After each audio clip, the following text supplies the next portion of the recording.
Surxondaryo haqida so'z ketganda tabiatning betakror manzaralari, beqiyos kengliklar, qiruv adirlar, osmon bilan bo'ylaguvchi purviqor tog'lar ko'z o'ngimizda gavdalanadi. Ulkan muzliklar va qor suvlaridan to'yinib oquvchi daryolar esa hayot manbai hisoblanadi. Hisor tog' tizmasining janubiy yonbag'rilaridan boshlanadigan To'palang daryosi ham shunday hayotbaxsh suv manbalaridan biri deyish mumkin. Bundan 10-15 yil avval To'palang suv ombori suvidan butun Surxondaryo aholisi bahramand bo'lishini tasavvur qilish qiyin edi. Shiddatli islohotlar kuchi bo'lishi mumkin emas degan qarashlarni bir chetga surib, ushalmas o'y hayollarni real voqelikka aylantirdi. So'z mulkining sultoni Alisher Navoiyning Farhod va Shirin dostonida Farhod ulkan tog'larni yorib, el yurtga suv yo'llarini ochadi. Bu kabi afsonaviy epizodlarni suvga tashna, obi hayotga mushtoq insonlar orzusining ro'yobi bo'ldi desak mubolag'a bo'lmaydi. Prezidentimiz tashabbusi bilan amalga oshirilayotgan To'palang suv ombori suvidan foydalanish hisobiga Surxondaryo viloyati suv ta'minotini yaxshilash loyihasi doirasida olib borilayotgan ishlar samara bermoqda.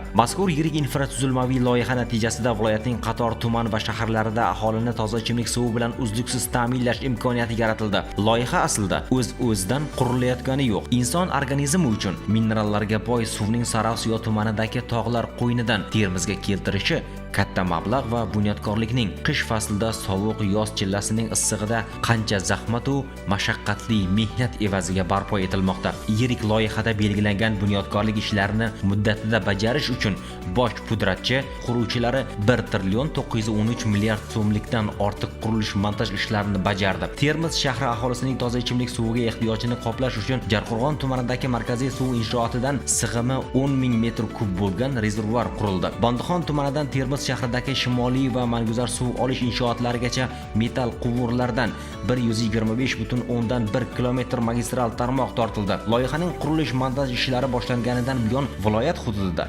245,9 kilometr masofaga suv tarmoqlarini tortib 8 ta ichimlik suvi saqlash hovuzini barpo etdi. Uning birinchi bosqichida Sarosiyo, Denov, Sho'rchi va Qumqo'rg'on tumanlarining 35 ta mahallasida yashovchi qariyb 135 ming iste'molchi toza ichimlik suvidan bahramand bo'la boshladi. Ikkinchi bosqichning dastlabki qismida Oltinsoy tumanidagi 16 ta mahallada istiqomat qiladigan 44 ming va Bandixon tumanidagi 17 ta mahallada yashovchi 42.400 dan ortiq aholining ichimlik suv ta'minoti tubdan o'zgardi.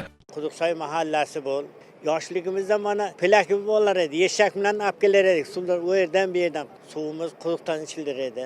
74-yil kanal o'tdi. Kanalning suvidan ham ichdik. Biz o'ylaganimiz yo'q. Bu keladi deb mamlakatimiz tinch bo'lsin, rivojlanib ketaversin yaxshi.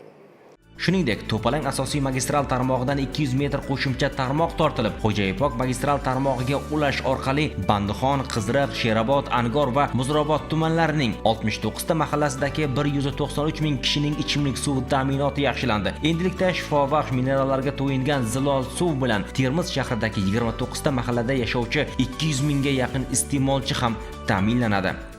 Bu loyihaning asoschisi muhtaram prezidentimiz shaxsan o'zlari deb aytsak bo'ladi, sababiki o'zlari shu loyihani tamal toshini qo'yganlar, kelib Surxondaryo viloyatiga 2021-yil tashrif doirasida kelib o'zlari shu ishni tashkillashtirib bosh-qosh bo'lganlar. Hozirgi kunda bu ishlar mana prezidentimizning tashabbusi bilan bu ishlar to'liq Termiz shahriga suv kelish topshirig'i bajarildi. Bundan keyingi rejalarimiz viloyatimizning Sherobod, Qiziriq, Muzrobod hamda Angor tumanlariga ham xuddi shu loyiha asosida ishlar davom ettirilyapti hozir. Jarqo'rg'on tumanimizda hozir 10 ming kublik suv inshooti foydalanishga topshirilib, bugungi kunda to'liq suv bilan to'ldirilgan turibdi. Bu asnosida hozir suv o'sha Jarqo'rg'on suv saqlash inshootidan Termiz shahriga suv kelib tushdi bugungi kunda. Loyihaning asosiy natijasi, asosiy yutug'i shundaki, Surxondaryo viloyatining salkam 1,7 ming aholisi To'palang suv omboridan toza ichimlik suv bilan ta'minlanadi. Bu hammasi loyihalashtirilgan, rejalashtirilgan ishlar asosida amalga oshirilmoqda. Amalga oshirilgan chora-tadbirlar natijasida ichimlik suvining qattiqlik darajasi 2 barobarga kamaydi. Ichimlik suv tarmog'ida bosim ko'paydi. Loyiha amalga oshirilmasdan avval Oltinsoy, Bandixon, Qiziriq, Sherobod, Angor va Muzrobod tumanlaridagi 251 ming nafar aholiga ichimlik suvi haftasiga 4-6 soat davomida yetkazib berilgan bo'lsa, loyiha ishga tushirilgandan so'ng uzluksiz 24 soat ta'minotga ega bo'ldi. Ko'rilgan choralar natijasida Oltinsoy, Bandixon, Qiziriq, Sherobod, Angor va Muzrabot tumanlarida ham Termiz shahridagi 112 ta mahallasida istiqomat qiluvchi 363,8 ming nafar aholining suv ta'minoti tubdan yaxshilandi. Ko'hna va navqiron Termiz shahriga tashkil bo'lgani beri bunday suvni ko'rmagan. Doimiy suvni quduqdan ichgan, yer osti suvidan. Mana bugun shunday zamonlar kelib, hurmatli yurtboshimizning To'palang suv omboridan Surxondaryo viloyati tumanlariga, aholisiga suv berish mega loyihasi bu O'rta Osiyoda yagona loyihalardan biri. Kim o'ylabdi, To'palangdan shirin suv keladi deb. Bu suv dunyo bo'yicha tarkibi bo'yicha alohida. Shuning uchun aziz do'stlar, shunday yurtga qancha xizmat qilsak ham kam. Janubdagi vohada aholini toza ichimlik suvi bilan ta'minlash muhim masalalardan biriga aylangan edi. Yer osti suvlarining pastga cho'kishi, yog'ingarchiliklarning kamayishi suvlarning sho'rlanish darajasini oshirgani ham sir emas. To'palang suv ombori suvidan foydalanish loyihasi aynan ana shunday ichimlik suv sifati o'zgargan va shu paytgacha toza ichimlik suv quvurlari yetib bormagan mahallalardagi iste'molchilarni minerallarga serob obi hayot bilan ta'minlash imkoniyatini yaratdi. Bu g'oya yoshu keksaga birdek quvonch ulashdi. Keyingi 9 yilda muhtaram prezidentimiz rahnamoligida juda katta siyosiy, iqtisodiy, ijtimoiy o'zgarishlar amalga oshirilmoqda. Mana shu barcha islohotlar inson qadri uchun, insonga munosib turmush sharoit yaratish uchun amalga oshirilmoqda.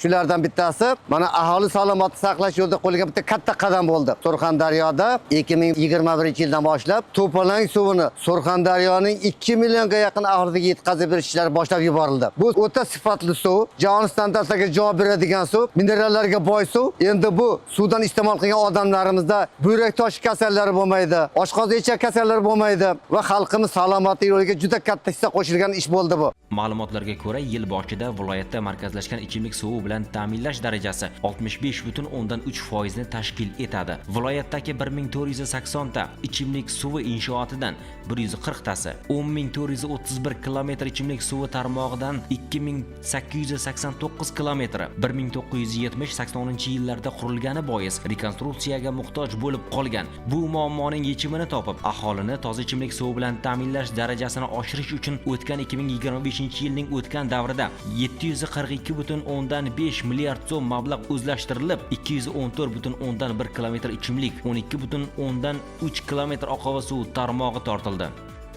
Surxondaryo suv ta'minoti aksiyadorlik jamiyati tizimidagi 19 ta obyektlarda 2025-yilda qurilish ta'mirlash ishlari olib borish rejalashtirilgan.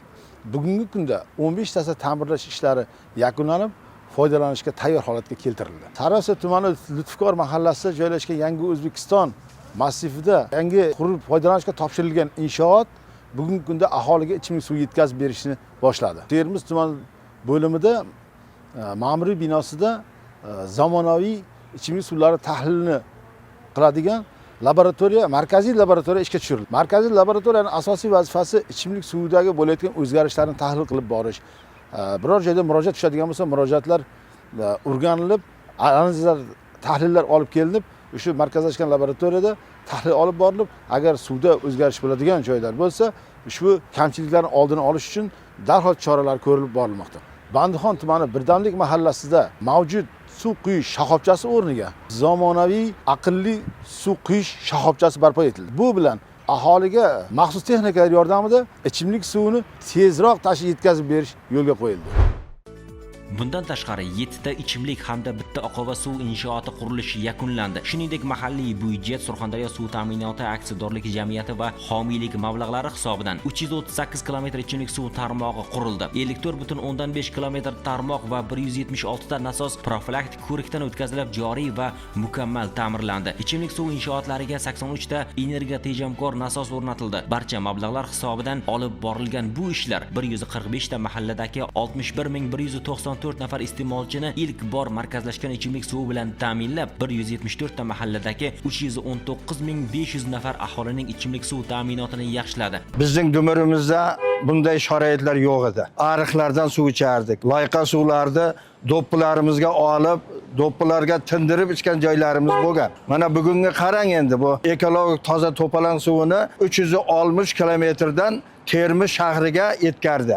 Bu tarix doston bu. Biz prezidentga minnatdorchilik bildiramiz. Viloyatda bu ko'rsatkichni yanada oshirib, iste'molchilarning hayotidan rozi bo'lib yashashi, sifatli ichimlik suvidan bahramand bo'lishini ta'minlash yo'lidagi yangilanishlar va to'palang suv ombori suvidan foydalanish hisobiga Surxondaryo viloyati suv ta'minotini yaxshilash loyihasi doirasidagi ezgu ishlar qizg'in davom etmoqda. Maqsad mamlakatimiz janubida boriga shukur, yo'g'iga qanoat qilib yashashga o'rgangan mehnatkash, samimiy, qalbi daryo insonlar qadrini ulug'lab, ularning munosib turmush kechirishini ta'minlashga qaratilgan.